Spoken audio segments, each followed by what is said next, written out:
JBN, we keep you informed. I am Michelle Jones, and in the news, Manchester farmer charged in relation to store break-in. The Christiana police have arrested and charged 36-year-old Kevin Powell, otherwise called Dog, a farmer of Linz Avenue, Christiana in Manchester, in connection with a robbery in Larimer's Plaza in the parish. He is charged with storeroom breaking, larceny, and receiving stolen property. Police reports are that about 4 a.m. on Saturday, October 24, the complainant went to his business place, where he discovered that the locks were forcibly removed and the several items were stolen. The police officers investigating the matter conducted an operation at Powell's house and reportedly found several of the stolen items.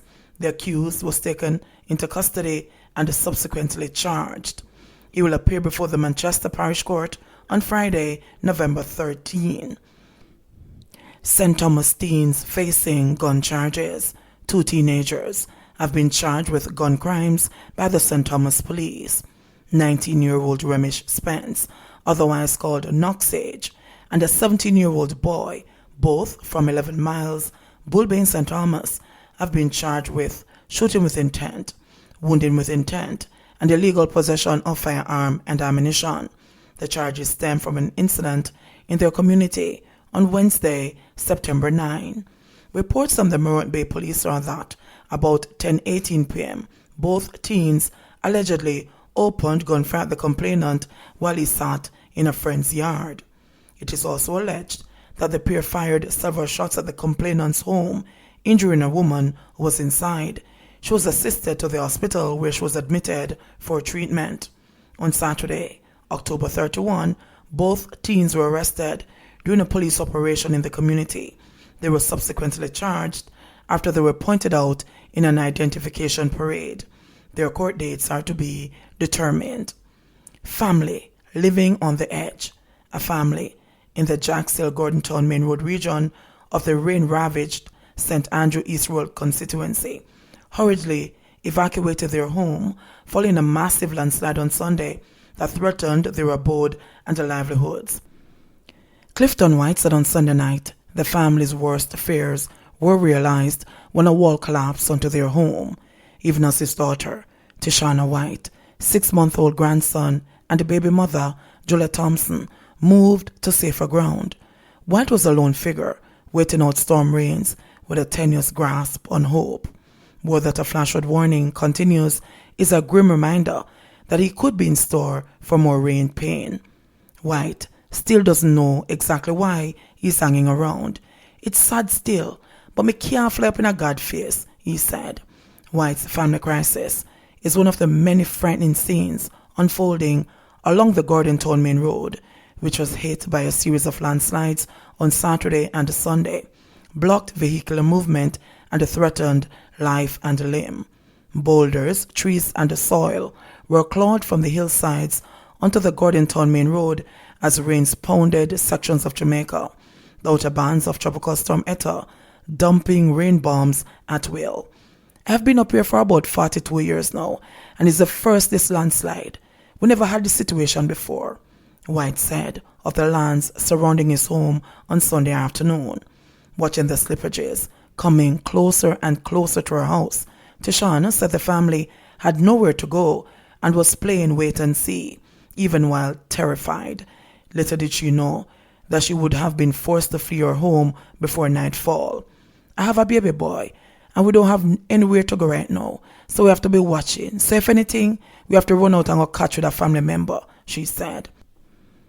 Thompson said that she was so traumatized she couldn't cook Sunday dinner. If it broke away, that's all I'm afraid of, because the rain is tearing, she said. On the flatlands of Olympic Way, yards in the vicinity of 4th Street were transformed into ponds. Colonel Williams, an elderly man, expressed frustration, saying he could not bear any more displacement. I found him dig up the road. We have to have something done. I can't take it, Williams said. Police Federation condemns cop killers at illegal Clarendon party. The Police Federation has described Saturday night's killing of Constable Kirkland Plummer in the central Jamaica district of Harwood as a stark reminder of lawlessness in the society. Communications Director at the Federation, Inspector Jacqueline Brown, said that Plummer's death brings to 5 the number of cops murdered since the start of the year. She said that the constable's killing was evidence of the lack of regard among citizens for the police. Constable Plummer was killed apprehending someone with an illegal firearm. We find that the actions of some of the residents are really frightening because after he was shot, he was stoned, and it is alarming to the police that citizens would be behaving in this manner. The Manchester police have confirmed that at least 5 persons have been arrested for breaching the 9 p.m. island-wide coronavirus curfew by hosting a party where the constable was shot and killed. Superintendent Gary Francis, commanding officer of the Manchester Police Division, within which the borderline Spaldings Police Station falls, said that Plummer was attacked by patrons at approximately 9:40 p.m. after he disarmed a man who had reportedly discharged an illegal firearm. The commanding officer said Plummer sustained what appeared to be a gunshot wound to the face and a blunt force trauma to the head, possibly caused by the impact from a stone. Francis disclosed that the man who Plummer disarmed was also shot in the process and later succumbed to his injuries. The police federations, Brown, has called for tougher laws and penalties against firearm-related offences. It cannot be a slap on the wrist. It must be that there is a deterrent to criminal actions such as these, Brown said. 36 new COVID-19 cases, no deaths. Jamaica has recorded 36 new cases of COVID-19 and 18 recoveries from the virus in the last 24 hours. The Ministry of Health and Wellness said no deaths were recorded during the said period. The new cases consist of 16 males and 26 females with ages ranging from 1 year to 73 years. The country's total confirmed COVID-19 cases now stand at 9,542, of which 4,244 are active. Of the new cases, 6 are from Trelawney, 5 are from Kingston and St. Andrew, 4 each are from Portland, St. Anne, Westmoreland, and Hanover. 3 are from St. Catherine, and 2 each are from Manchester, St. Elizabeth, and St. James. The ministry said 3 of the new cases are imported, 3 are contacts of confirmed cases, and the other 30 cases are under investigation. Meanwhile, the 18 patients who have recovered from the virus bring the country's total recoveries to 4,952. Politician overturns NEPA's decision to allow mining in the Dry Harbour Mountain. The Holdings Administration has overturned a decision by a state watchdog not to allow mining and quarrying at the Dry Harbour Mountain in Discovery Bay, St. Anne, despite compelling arguments in an environmental impact assessment EIA of irreparable damage. The July 23 decision was inked by then Minister without portfolio, Leslie Campbell, working out of the Office of the Prime Minister, in favor of Bengal Development Limited, Jamaica World LLC, which was denied an environmental permit on May 8. Bengal is reportedly owned by a New York group with banker Kashiv Sweet named as a managing partner. The move has been met with strong objection from residents in the area, which borders the parishes of St. Anne and Trelawney, with some expressing outrage that one of the few remaining undisturbed habitats of the endemic Jamaica boar could be destroyed by mining. The permit authorizes Bengal Development Limited to mine and quarry bauxite, peat, sand, minerals, including aggregate, construction and industrial materials, and metallic and non-metallic ores. However, before work can commence, Bengal must pay an environmental performance bond of Jamaica $40 million to the authorities. The bond may be applied to mitigate environmental damage and restore any natural resources impacted by the development. Chief Executive Officer of the National Environment and Planning Agency, NEPA, Peter Knight, said. Bengal was previously refused the permit by NEPA based on the potentially deleterious impact the project would have on the area, including the eradication of dry limestone forest and the biodiverse limestone bluff situated on the Queens Highway between Rio Bueno and Discovery Bay.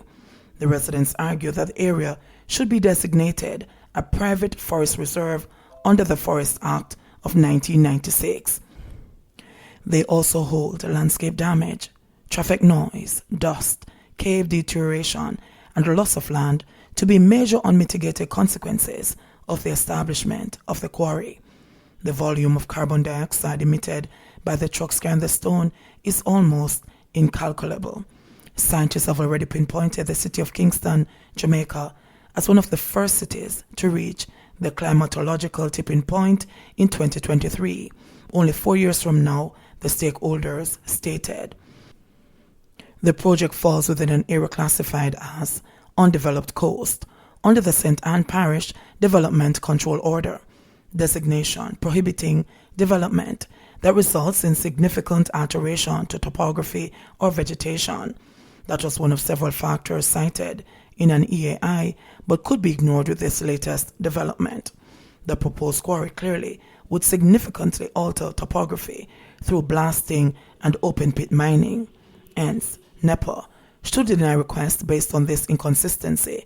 Dr. Kathy Crum, who operates a villa in the area, noted in August 2019, when the entire community launched a campaign against the project, writing letters to the media, the Office of the Prime Minister, and other agencies.